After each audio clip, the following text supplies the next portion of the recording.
Magalak palagi kayo sa Panginoon. Itong sinasabi ni San Pablo sa ikalawa nating pagbasa ngayon, ang pinakamahalagang mensahe nitong pangatlong linggo ng Adbyento, ang tinatawag nating Gaudete Sunday.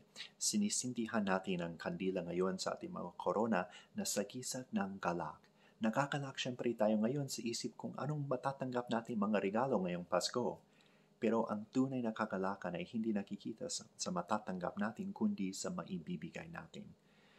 Tanong ng mga tao sa ating Ebanghelyo kay San Juan Bautista, anong dapat naming gawin?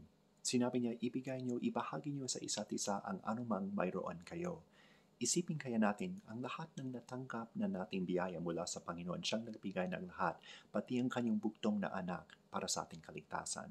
At sa muli nating pagtanggap kay Jesus ngayon, hingi natin sa Panginoon na may mas lalo nating maitalaga ang ating mga sarili sa Diyos at sa kapwa, hindi lang sa Pasko, pero bawat araw ng ating buhay.